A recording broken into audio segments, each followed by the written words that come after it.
Երբ 2026 թվականի փետրվարի 28-ին Ամերիկա-իսրայելական կոալիցիան հարվածներ հասցրեց Իրանին, ոչնչացնելով գերագույն առաջնորդին եւ ավերելով ենթակառուցվածքները, տարածաշրջանը բախվեց նոր աշխարհաքաղաքական ճգնաժամին։ Պատերազմը փոխեց Մերձավոր Արևելքի դաշնակցային քարտեզը, յուրաքանչյուր հարևան պետության առաջ դնելով գործելու անհրաժեշտություն։ Ադրբեջանը դարձավ առաջիններից մեկը, որը արձագանքեց։ Արդեն մարտի 10-ին Իլհամ Ալիևի եւ Մասուդ Պեզեշկյանի Խոսազրույցից ընդամենը 2 օր անց հումանիտար օգնությամբ բեռնված բեռնատարների շարասյունը հատեց իրանական սահմանը։ Իրան ուղարկվեց 10 տոննա ալյուր, 6 տոննա բրինձ, մոտ 2.5 տոննա շաքար, ավելի քան 4 տոննա ջուր, շուրջ 600 կիլոգրամ թեյ եւ մոտ 2 տոննա դեղորայք ու բժշկական պարագաներ։ Մեկ շաբաթ անց մարտի 18-ին նախագահի հանձնարարությամբ ուղարկվեց երկրորդ խմբականակը, արդեն 82 տոննա ներառյալ սննդամթերք, դեղորայք եւ բժշկական պարարագաներ, ինչպես նաեւ Նովրուզին նվիրված տոնական ապրանքներ, ինչը հումանիտար առաքելությանը հաղորդեց նաեւ մշակութային բաղադրիչ։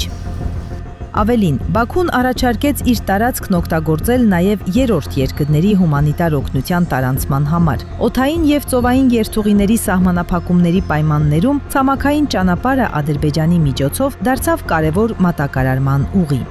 Բեռը փոխանցվեց Իրանի Կալմիր մահիկի մեքենաներին եւ Աստարա սահմանային անցակետով ուղարկվեց Իրան։ Մարտի 25-ին հայտնի դարձավ, որ մարտի 26-ին Ռուսաստանը Ադրբեջանի միջոցով Իրան կուղարկի երկրորդ հումանիտար խմբականակը, ավելի քան 300 տոննա դեղորայք։ Այսպիսով Ադրբեջանը դարձավ միջազգային նշանակության կարևոր հումանիտար հանգույց։ Այս փաստը նշել է Բաքվում Իրանի դեսպան Մոջթաբա Դեմիրչիլուն, ընդգծելով, որ մի շարք երկրներ արգել են ամել Ադրբեջանին նրա տարածքն օգտագործելու համար օգնություն հասցնելու նպատակով։ Այս քայլը դժվար է գերագնահատել նաև բարոյական տեսանկյունից։ Երկիրը, որի տարածքը ենթարկվել է հարվածների եւ որի քաղաքացիները տուժերը տուժել են, այժմ օգնություն է ցուցաբերում այն պետությանը, որը դարձել է այդ հարձակումների աղբյուր։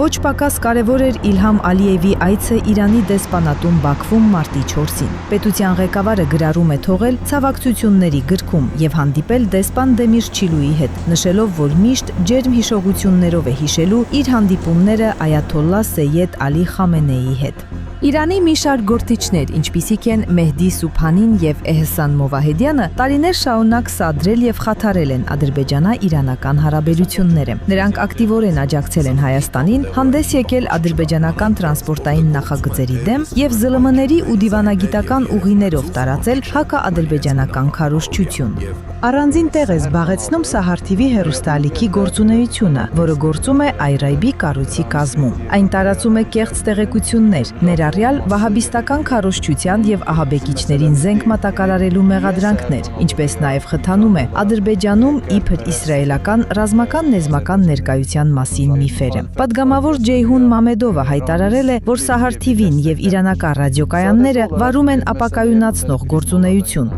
Սոցիալական ցանցերում կեղծ հաշիվների միջոցով սերմանելով 12 միջեթնիկական լարվածություն։ Նշվում է նաև Հուսեյնիա կազմակերպությունը, կսի ջրին առնչվող կառույց, որը կոչ է արել ստեղծել Ադրբեջանում իսլամական դիմադրություն, նման Հեզբոլլային, հղում անելով Քասեմ Սոլեյմանիի ցուցումներին։ Այս բոլոր գործիչներն ու կառույցները, ըստ գնահատականների, տարիներ շարունակ նպատակաուղղված փորձել են խաթարել ադրբեջանա-իրանական հարաբերությունները, սերմանելով տարաձայնություններ ժողովուրդների միջև։ Սակայն այսօր ճգնաժամի պայմաններում Իրանը ստիպված է վերագնահատել իր իրական գործընկերներին տարածաշրջանում։ Ադրբեջանը ցուցաբերելով աջակցություն եւ համերաշխություն հանդես եկավ ոչ միայն որպես հարևան, այլ նաեւ որպես իսկական գործընկեր դժվարին ժամանակներում։ Այս քայլով երկիրը ցույց տվեց, թե ինչ է նշանակում լինել վստահելի հարևան եւ դաշնակից։